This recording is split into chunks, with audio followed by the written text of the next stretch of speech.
ഇന്ന് കേന്ദ്ര election commission കേരളത്തിലെ നിയമസഭാ തെരഞ്ഞെടുപ്പ് സംബന്ധിച്ച് രാഷ്ട്രീയ പാർട്ടി പ്രതിനിധികളുമായുള്ള ഒരു ചർച്ച നടത്തിയിരുന്നു.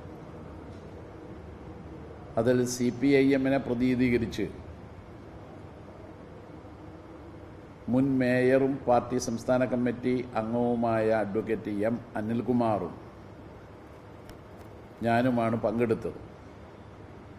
ആ യോഗത്തിൽ ഞങ്ങൾ ഉന്നയിച്ച കാര്യങ്ങളാണ് നിങ്ങളോട് പറയാനുള്ളത്. നിയമസഭാ തെരഞ്ഞെടുപ്പ് നീതിപൂർവമായും നിഷ്പക്ഷമായും നടത്തുമെന്ന് ഉറപ്പുവരുത്താൻ കേന്ദ്ര ഇലക്ഷൻ കമ്മീഷന് സാധിക്കണം. തീവ്ര വോട്ടർ പട്ടിക പരിഷ്കരണം, നീതിപൂർവമായി വോട്ടർ പട്ടിക തയ്യാറാക്കിയില്ല എന്ന ആക്ഷേപം വ്യാപകമായ രീതിയിൽ കേരളത്തിൽ ഉയർന്നു വന്നതാണ്. അത് നിയമസഭാ തെരഞ്ഞെടുപ്പിൻ്റെ പ്രവർത്തനങ്ങളിൽ ഉണ്ടാകാൻ പാടില്ല. SIR-ന് ശേഷം 2026 ഫെബ്രുവരി 21 അന്തിമ പട്ടിക പ്രസിദ്ധീകരിച്ചു. ആ പട്ടിക പരിശോധിച്ചപ്പോൾ അർഹതപ്പെട്ട പലർക്കും വോട്ട് നിഷേധിക്കുകയും അനർഹരായ പലർക്കും വോട്ടർ പട്ടികയിൽ സ്ഥാനം ലഭിക്കുകയുമാണ് ഉണ്ടായത്. ഇത് സംബന്ധിച്ച് CPIM ചീഫ് ഇലക്ടറൽ ഓഫീസർ, ബന്ധപ്പെട്ട ജില്ലാ കലക്ടർമാർ, ഇലക്ടോറൽ രജിസ്ട്രേഷൻ ഓഫീസർമാർ എന്നിവർക്കെല്ലാം പരാതി നൽകിയിട്ടുണ്ടെങ്കിലും അത് ഗൗരവമായി പരിശോധിക്കുകയോ പരിഹരിക്കുകയോ ചെയ്തിട്ടില്ല. 2025 ഡിസംബറിലാണ് ഏറ്റവും ഒടുവിൽ കേരളത്തിൽ തെരഞ്ഞെടുപ്പ് നടന്നത്.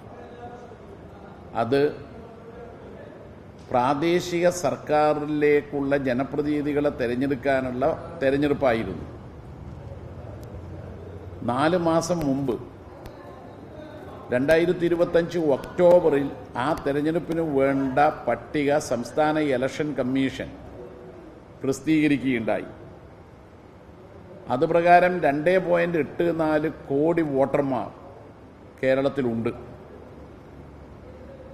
2026 നിയമസഭാ തെരഞ്ഞെടുപ്പിന് വേണ്ടി കേന്ദ്ര സർക്കാരിൻ്റെ ചട്ടുകമായി മാറിയ ഇലക്ഷൻ കമ്മീഷൻ SIR വളഞ്ഞ വഴിയിലൂടെ പൗരത്വ രജിസ്റ്റർ തയ്യാറാക്കുന്നതിൻ്റെ ഭാഗമായി കൊണ്ടുവന്നു.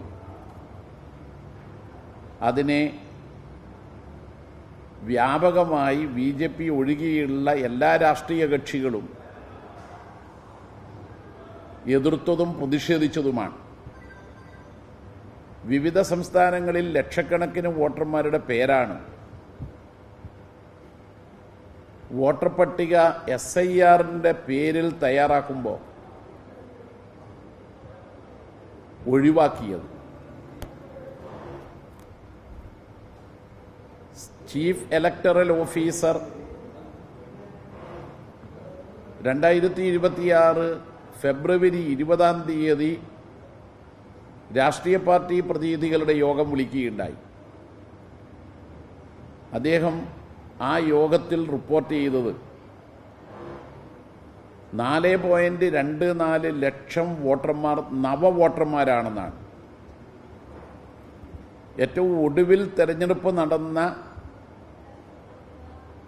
തദ്ദേശ തെരഞ്ഞെടുപ്പിലേക്ക് തയ്യാറാക്കിയ വോട്ടർ പട്ടികയിൽ 2.84 വോട്ടർമാരോടൊപ്പം 4.24 വോട്ടർമാരുടെ പേര് കൂടി ചേർത്താൽ നമ്മുടെ സംസ്ഥാനത്തെ യഥാർത്ഥ വോട്ടർമാരുടെ എണ്ണം കിട്ടും. അതിൽ മരണപ്പെട്ടവരെയെല്ലാം ഒഴിവാക്കിയാൽ തന്നെ 2.88 കോടി വോട്ടർമാർ കേരളത്തിൽ നിലവിലുണ്ട് എന്നത് വസ്തുതയാണ്.